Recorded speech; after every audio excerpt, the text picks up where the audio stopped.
नमस्कार, दिनेश कुमार खत्री, प्रवक्ता गणित, राजकीय पॉलिटेक्निक महाविद्यालय Dungarpur Rajasthan. Diploma polytechnic colleges के टेक्निकल ब्रांचेस के फर्स्ट ईयर में सेकेंड सेमेस्टर में एक कंपलसरी पेपर है मैथमेटिक्स सेकंड के नाम से, जिसका कोड है 2001। उसी में एक टॉपिक हमें पढ़ना है जिसका नाम है इंटीग्रेशन बाय सब्स्टिट्यूशन, प्रतिस्थापन द्वारा समाकलन। तो चलिए टॉपिक शुरू करने के पहले एक बार हम सिलेबस पे नजर मार लेते हैं। ये देखिए मैथमेटिक्स 2001 इसका कोड है। इसी में ये कोर्स कंटेंट है जो सेकंड यूनिट है, सेकंड चैप्टर है integral calculus and differential equation. इसी में जो हमारा 2.2 सब सेक्शन है सिंपल इंटीग्रेशन बाय सब्स्टिट्यूशन, इसी टॉपिक को हमें कवर करना है। 2.1 जो सब सेक्शन है integration as inverse operation of differentiation, ये वीडियो मैं ऑलरेडी बना चुका हूं। और आज जो टॉपिक हमें कवर करना है 2.2 में integration by substitution. By parts हम नेक्स्ट वीडियो में कवर करेंगे, बाय पार्शियल फ्रैक्शन ये भी हम नेक्स्ट वीडियो में कवर करेंगे। तो आज जो हम इस सब सेक्शन 2.2 में कवर करने जा रहे हैं वो एक छोटा सा पार्ट है सिंपल इंटीग्रेशन बाय सब्स्टिट्यूशंस। तो चलिए शुरू करते हैं। देखिए ये हमारा टॉपिक प्रतिस्थापन द्वारा समाकल, इंटीग्रेशन बाय सब्स्टिट्यूशन। सब्स्टिट्यूशन की जरूरत इंटीग्रेशन के किस तरह के फलनों में पड़ती है, तो f of ax plus B रूप के फलनों का समाकलन हमें करना हो तो हमें प्रतिस्थापन द्वारा समाकल की आवश्यकता पड़ती है। जनरली जिस फलन का हम समाकलन करते हैं वो fx होता है, x का फलन होता है। यहां पर x का फलन न होकर के ax प्लस बी, x का कोई लीनियर फंक्शन है ax प्लस बी, इसका फलन आ जाता है। तो ऐसी स्थिति में इस तरह के फलनों का समाकलन कैसे किया जाएगा वो हमें यहां पर सीखना है। एक काम हम करते हैं, पहले fx का जो इंटीग्रेशन है सिंपल फंक्शन है x का, ax प्लस बी का नहीं, x का जो फंक्शन है fx, इसका इंटीग्रल मैं मान लेता हूं। कोई फलन है फाई जो कि x का फलन होगा, इसको हमने दे दिया समीकरण 1। चलिए अब जो हमें ज्ञात करना है उस इंटीग्रेशन को मैंने मान लिया कैपिटल I जो है वो समाकल है जो हमें ज्ञात करना है। Integral f of ax plus B, x का कोई linear function ax plus B, quadratic नहीं होना चाहिए, ax स्क्वायर प्लस bx इस फॉर्म में नहीं होना चाहिए, लीनियर फंक्शन होना चाहिए, मतलब x की एक घात का कोई भी फलन ax प्लस बी इस रूप का होना चाहिए। तो इस तरह का जो फलन होगा उसका समाकलन हमें करना है। इसको हमने समीकरण 2 का नाम दे दिया। अब यहां पर हमें प्रतिस्थापन करना है। fx अगर x का फलन होता तो उसका तो समाकल हम जानते हैं, लेकिन x न होकर के यहां पर क्या है ax प्लस बी। तो जो चीज रिप्लेस हुई है उसी को हमें प्रतिस्थापित करना है। शुरुआत ऐसे ही करेंगे। तो जैसे ax प्लस बी को हमने मान लिया t, दोनों तरफ आप x के रिस्पेक्ट में अवकलन करेंगे तो x का जो x के सापेक्ष अवकलन होता है वो 1 होता है और a बाहर आ जाएगा, तो b कोई कांस्टेंट है, इसका अवकलन 0। और राइट साइड में x के सापेक्ष आप अवकलन करेंगे t का, तो dt अपॉन dx। तो यहां से इस dx को आप लेफ्ट साइड में ले आइए, a dx बराबर dt। तो dx हो गया आपका dt अपॉन a। तो जो इंटीग्रल है समीकरण 2 से I बराबर integration of f of ax plus B, इसको क्या माना था हमने t, तो इस ax प्लस बी की जगह आ गया t, और dx की जगह क्या आ जाएगा यहां से देखिए dt अपॉन a। तो ये जो a है ये तो बाहर आ जाएगा, 1 अपॉन a ft dt, और ft मतलब f जो फलन है x का सिंगल वेरिएबल का, उसका समाकलन था f फाई x। अब वेरिएबल चेंज है, x की जगह t है, कोई फर्क नहीं पड़ता, तो जो रिजल्टिंग फलन है फाई वो भी t का फलन आ जाएगा। तो समीकरण 1 से हमने इस फंक्शन का इंटीग्रेशन लिख लिया फाई t, और plus constant of integration c आ जाता है 1 अपॉन a फाई। अब t किसके बराबर था ax plus b plus c। That means यहां से एक फॉर्मूला भी जनरेट होता है। किस तरह से देखिए, fx का समाकलन अगर फाई x है तो f ax प्लस b का समाकलन क्या होगा, वही होगा जो fx का था फाई। अंदर पहले x था, अब x ना होकर के ax प्लस बी होगा, लेकिन ये ध्यान रहे कि x का जो गुणांक है a, इससे हमें भाग लगा देना है, मतलब 1 अपॉन a। ये बात हम हमेशा ध्यान रखेंगे। f of ax plus B का समाकलन क्या होगा, वही होगा जो fx का है। तो fx का जो समाकलन है फाई x वही होगा, लेकिन x का फलन ना होकर के ये किसका फलन हो जाएगा, अब ax प्लस b का, और x का जो गुणांक है a, इससे हमें भाग दे देना है 1/a plus c constant of integration आएगा ही सही। तो इसी सूत्र पर आधारित ये कुछ सूत्र बन जाते हैं। इसी प्रकार निम्न सूत्र सरलता से स्थापित किए जा सकते हैं, जैसे ax प्लस b के होल पावर n dx। अब इसे x की पावर n की तरह अगर ट्रीट किया जाए, जैसे ये ax प्लस b का कोई फलन है x की पावर n, तो x का जो फलन होगा वो क्या होगा, fx। तो इसका समाकलन वही होगा जो x की पावर n का होगा। तो x की पावर n का समाकलन होता है x की घात n+1 बटे n+1, लेकिन x ना होकर के अब फलन किसका, ax प्लस b का, तो ax प्लस b की होल पावर n+1 बटे n+1, और x का जो गुणांक है a, इससे भाग लगा देना है 1/a प्लस c। इसी तरह से e की power ax plus b dx, इसका समाकलन आप ax प्लस b को रिप्लेस करेंगे किससे, x से, तो e की पावर x का समाकलन क्या होता है, e की पावर x ही होता है। तो वापस रिप्लेस कर दीजिए e की पावर ax प्लस b, और x का जो गुणांक है a, उससे भाग लगा देंगे प्लस c। तो साइन ax प्लस b का समाकलन क्या होगा, वही होगा जो साइन x का होता है, यानी कि माइनस कोस x। अब x की जगह ax प्लस b आ गया, और x का जो गुणांक है उससे भाग लगा देना है। x का गुणांक कोई भी हो उससे हमें भाग जरूर लगाना है, प्लस c आ गया। इसी तरह से कोस ax प्लस b का समाकलन क्या होगा, 1/a sine ax plus b plus c, और 1/x प्लस b इसका समाकलन कैसे ज्ञात करेंगे, जैसे ax प्लस b को रिप्लेस करिए x से, तो 1/x का समाकलन क्या होता है, log x। तो यहां पर भी log x ना होकर के ax प्लस b, और x का जो गुणांक है a, उससे हम भाग लगा देंगे, plus c constant of integration आएगा ही सही। अब देखिए ये एग्जाम्पल 1 है, इसे हम देखते हैं कि इसे कैसे किया जा सकता है। जैसे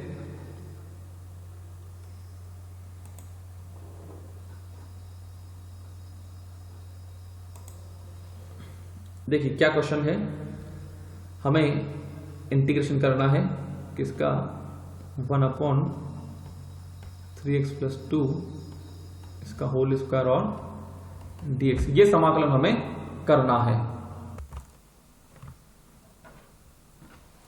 हाँ, तो ये 3x plus 2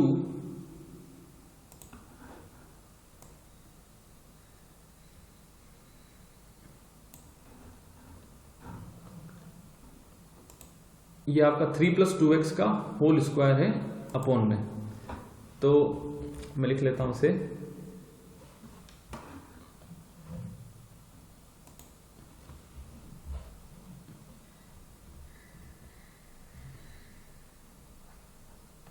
three plus 2x का होल स्क्वायर, इसका इंटीग्रेशन हमें करना है। तो देखिए कैसे करेंगे, देखिए दो तरीके हमारे पास।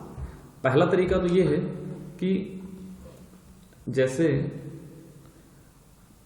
इसे हम इस 3 प्लस 2x को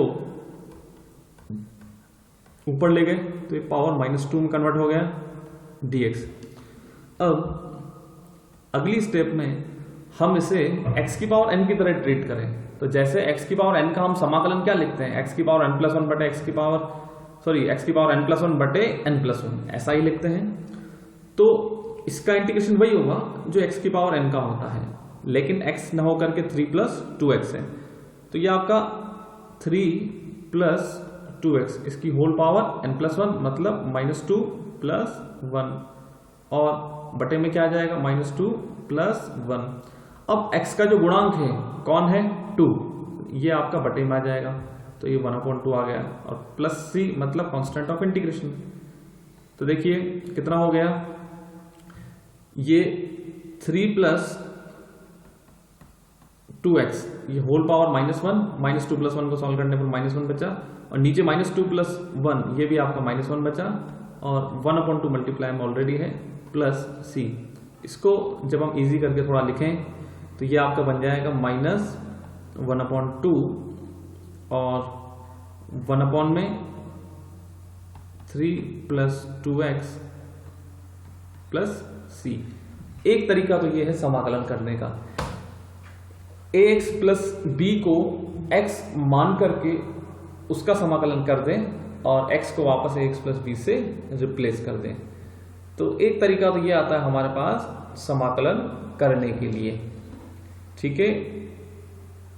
देखिए ये हमारा आंसर है। अब देखिए दूसरा तरीका क्या है, दूसरा तरीका है एलिटर, मतलब अल्टरनेट क्या है इसका, हम एक काम कर सकते हैं, प्रतिस्थापन कर दें। क्या प्रतिस्थापन करना है हमें, 3 + 2x को हम मान लेते हैं t। तो जब दोनों तरफ आप अवकलन करेंगे, 3 कांस्टेंट है, इसका अवकलन 0 होगा प्लस 2। देखिए x, अगर इधर आप x के सापेक्ष अवकलन करेंगे तब तो x का अवकलन 1 होगा, लेकिन हम सापेक्ष अवकलन ना करके जनरल अवकलन करते हैं। जैसे x का आप जनरल डिफरेंशिएशन करेंगे तो dx होगा, लेकिन x का x के सापेक्ष करेंगे तो 1 होगा। यहाँ पर हम जनरल कर रहे हैं, तो x का जो अवकलन है वो dx और t का जो अवकलन है वो आपका dt हो गया। तो यहां से dx जो निकल करके आता है वो आता है dt/2। तो देखिए आगे क्या कर सकते हैं हम। अब ये जो हमारा इंटीग्रेशन था 1/3 + 2x, इसका होल स्क्वायर है और साथ में dx, ये किस में कन्वर्ट हो गया, आपने 3 + 2x को तो t मान लिया है तो t का स्क्वायर आ गया डिनोमिनेटर में, और dx आपने मान लिया dt/2 के बराबर। ये कंक्लूजन हमारा ड्रॉ हुआ था। अब देखिए 1/t², ये 1/2 को तो मैं बाहर ले लेता हूं और इस t² को मैं ऊपर ले जाता हूं, मतलब पावर को, तो t⁻⁻2 और साथ में dt। अब t⁻⁻2 का समाकलन क्या होगा, x की पावर n की तरह ट्रीट होगा, तो ये हो जाएगा आपका 1/2 तो एज इट इज, और t⁻⁻2 + 1/-2 + 1 और प्लस c। यहां से आप देखेंगे कि ये जो 1/2 है ये तो एज इट इज है, और t की पावर जो -2 + 1 है वो t की पावर -1 बन जाता है, और नीचे भी -1 आ जाता है। तो नीचे जो -1 आ रहा है मैं तो उसको अलग से लिख देता हूँ यहाँ पर, और जो t की पावर -1 बचा मैं उसको लिख देता हूँ 1/t + c। जब आप t का मान रखते हैं, t का मान क्या है 3 + 2x, तो आपको फाइनल रिजल्ट मिलता है। देखिए पहले जो हमने जिस तरीके से किया डायरेक्ट, बिना एजम्पशन के, बिना प्रतिस्थापन के, तो भी रिजल्ट यही आया, और प्रतिस्थापन करके किया तो भी रिजल्ट यही आया। इन दोनों में अंतर सिर्फ इतना सा है कि यहाँ पर तो हमने जो प्रतिस्थापन है वो लिखा है, और यहाँ हमने प्रतिस्थापन एज्यूम करते हुए हमने इस क्वेश्चन को सॉल्व किया है। तो दोनों में काम एक ही किया है, दोनों का रिजल्ट भी सेम आ रहा है, आंसर सेम आ रहा है, क्वेश्चन सेम है। सिर्फ ये जो कैलकुलेशन थी ये हमने थोड़ा सा मन में करते हुए चले थे हम। जैसे मैंने आपको कहा था कि 3 + 2x को आप x ट्रीट करके चलिए, तो जैसे x की पावर n का समाकलन करते हैं वैसे करिए। तो यहाँ पर x न मान करके हमने t मान लिया, तो ये और ये एक ही बात है। तो दोनों तरीके हमारे पास, दोनों तरीकों से हम इसका समाकलन कर सकते हैं। चलिए अगला क्वेश्चन देखते हैं। ये हमारे नोट्स में आ जाते हैं हम। जैसे इस क्वेश्चन को हमने किया, ठीक इसी तरह से हम इस क्वेश्चन को भी कर सकते हैं। sin3x dx, देखिए इसको प्रतिस्थापन के द्वारा कैसे किया जा सकता है।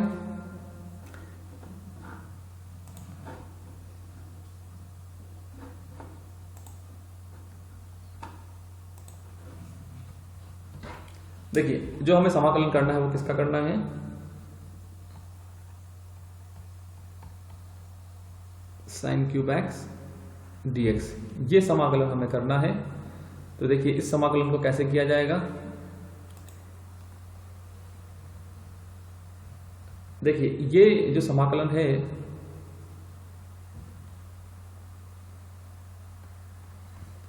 यहां पर हम इस sin3x को दो पार्ट में ब्रेक कर लें। पहला पार्ट होगा sin², दूसरा पार्ट होगा sin x और साथ में dx। आप चाहें तो इस समाकलन को i के बराबर भी मान सकते हैं।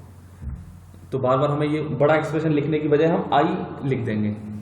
अब देखिए आपको करना क्या है कि ये जो आपका sin²x है इसको हम लिख सकते हैं 1 - cos²x, और साथ में sin x आपका ऑलरेडी है।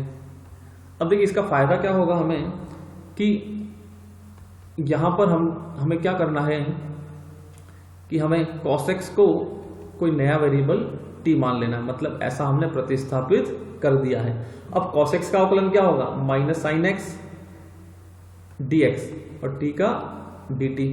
तो देखिए जो आपका माइनस को मैं उधर भेज देता हूं, तो ये क्या बन गया, साइन एक्स dx बराबर माइनस dt।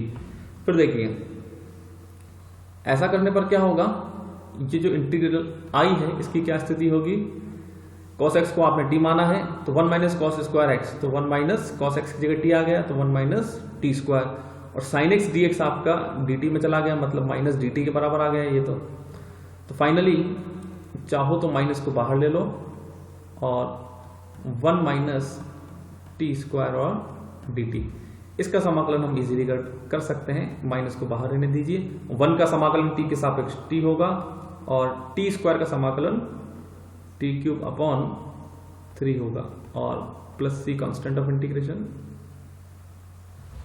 तो क्या हो गया, ये माइनस को बाहर रहने दीजिए, t किसके बराबर था, t था आपका cos x के बराबर, तो ये cos x minus T cube मतलब cos क्यूब x बटे 3 और प्लस c, इस माइनस को चाहो तो खोल लीजिए, तो ये हो गया आपका माइनस cos x और माइनस माइनस प्लस cos की power 3 x upon 3 plus c, ये हमारा रिजल्ट आ गया है। तो इस क्वेश्चन में हमने किया क्या है कि साइन क्यूब x को दो पार्ट में ब्रेक किया, साइन स्क्वायर x और साइन x। अब साइन स्क्वायर x को हमने कोस स्क्वायर x में इसलिए कन्वर्ट किया क्योंकि उसके अंदर जो एक्सप्रेशन के अंदर जो टर्म आएगी cos x, उसको t मानने पर उसका जो डेरिवेटिव होगा तो वो जो बचा हुआ साइन एक्स dx उसके साथ सेट हो जाता है। तो हमेशा हमें ऐसा प्रयास करना है कि एजम्पशन हमें इस तरह का लेना है ताकि dx के साथ कोई और टर्म आ रही है तो वो dt में चली जाए, यानी कि उसका डेरिवेटिव अगर मौजूद है, जैसे यहाँ पर हमें इंटीग्रेशन करना था, तो अब प्रयास करके ऐसी कोई टर्म को मानिए जिसका डेरिवेटिव यहीं पर मौजूद हो। तो साइन स्क्वायर, अगर मैं साइन एक्स को t मान लेता तो cos x dx, cos x तो यहाँ पर कोई टर्म नहीं है, लेकिन अगर मैं इसको कन्वर्ट कर लूँ cos स्क्वायर x में इस तरह से, तो फिर cos x को t मानने पर sin x ये हमारा dt में चला जाता है। तो ऐसा करने से क्वेश्चन इजी हो जाता है और इस तरह से हमें ये प्रतिस्थापनों का चुनाव करना होता है। तो इस तरह से ये हमारा आंसर आ जाता है। चलिए नेक्स्ट क्वेश्चन देखिए, फिर से देखिए अब क्या आ रहा है, x sine x square dx। तो ऐसी स्थिति में हमें क्या करना है, इसका समाकलन हम कैसे करेंगे, देखिए अब हमें किसका मैं एक काम करता हूं, इसको मैं i मान लेता हूं, जिसका समाकलन हमें करना है। समाकलन किसका करना है, x sine x square dx, यही है क्वेश्चन हमारा। तो चलिए इस क्वेश्चन को कैसे करेंगे देखते हैं।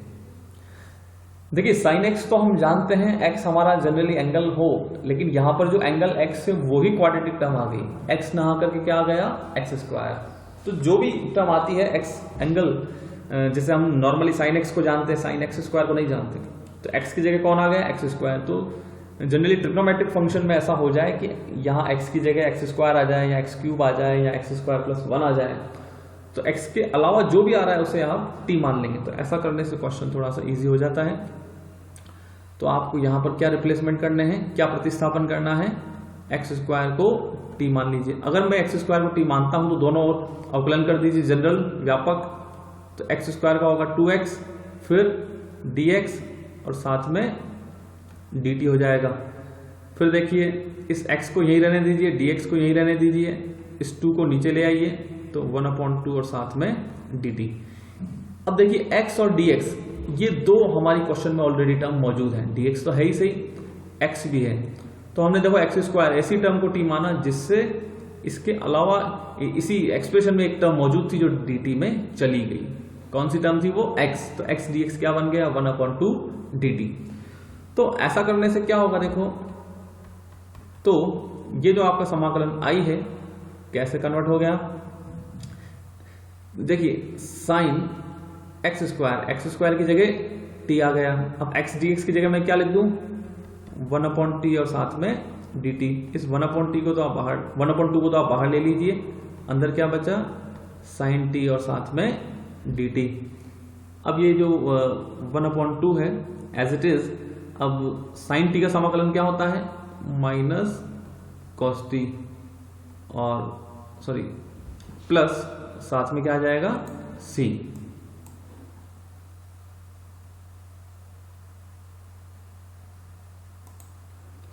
साथ में क्या आ जाता है यहाँ पर c। तो फाइनली हमें क्या करना है, इस माइनस को बाहर ले लीजिए, 1/2 t का मान वापस रिप्लेस कर दीजिए। t क्वेश्चन में नहीं दिया गया था, t हमारा माना हुआ था, तो हमारे माने हुए वापस आप उसी रूप में ले आएंगे जिस रूप में हमने माने थे। मतलब क्वेश्चन में वेरिएबल x दिया गया तो फाइनल आंसर भी आपका उसी वेरिएबल में आना चाहिए। तो ये हो गया आपका माइनस कॉस t की जगह मैं रख देता हूं x² प्लस c। तो ये आपका फाइनल आंसर हो गया।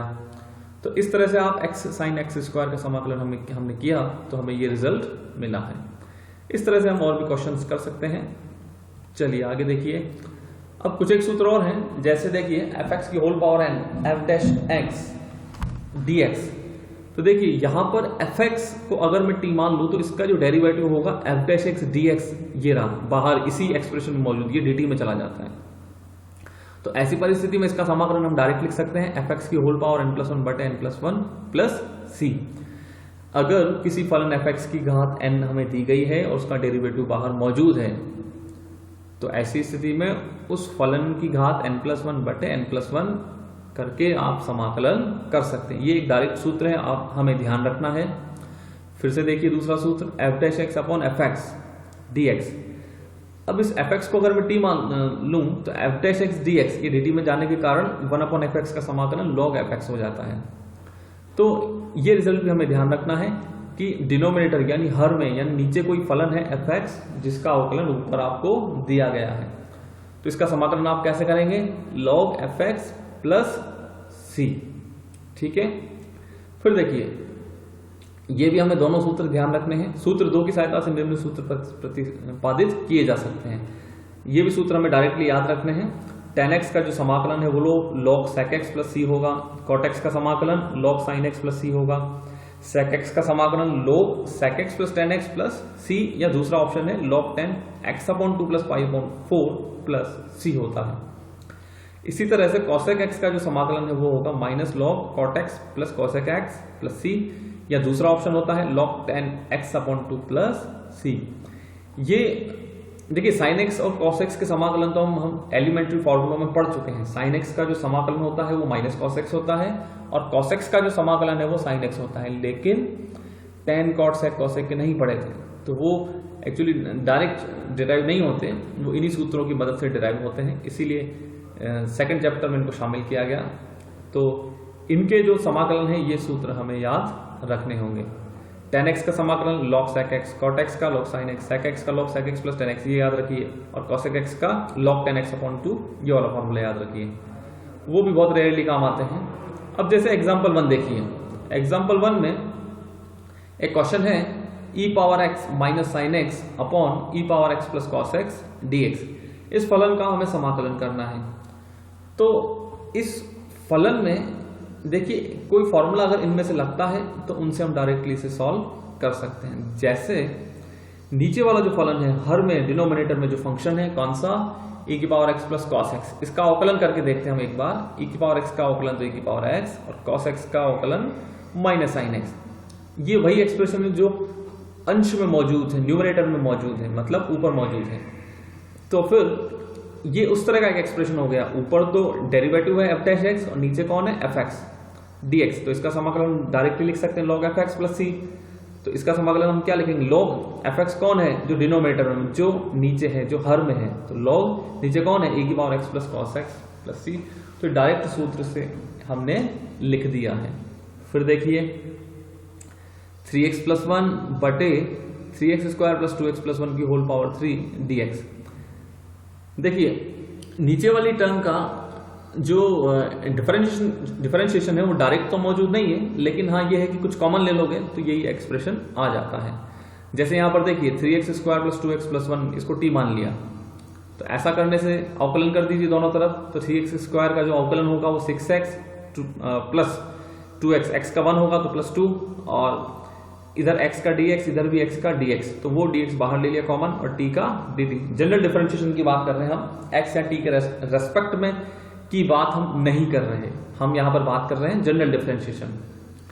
तो इसलिए x का अवकलन 1 न मान करके हमने क्या माना है, dx, तो ये dx और ये dt। इन दोनों में 2 कॉमन आ रहा है, तो 3x + 1 dx बराबर dt। 3x + 1 dx, ये जो लेफ्ट साइड में मल्टीप्लाई में 2a से राइट साइड में हम भेज देते हैं।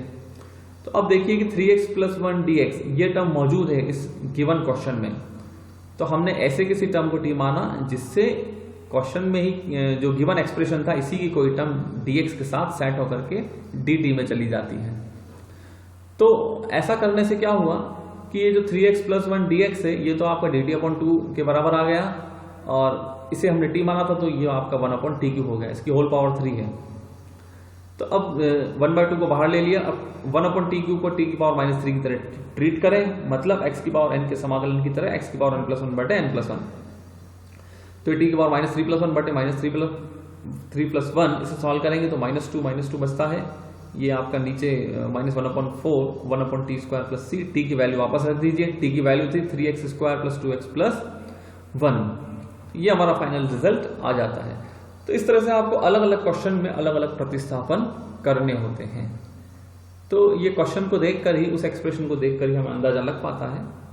तो एक बार हम गलत भी कुछ मान लेंगे प्रतिस्थापन, तो क्वेश्चन में हो सकता है दिक्कत आए या नहीं हो, तो कोई बात नहीं, एक बार गलत करेंगे तो सीधा भी सही भी करना हम सीख जाएंगे। तो चलिए इस तरह के क्वेश्चंस की आप प्रैक्टिस करिए। आज के इस वीडियो में इतना ही। Thank you.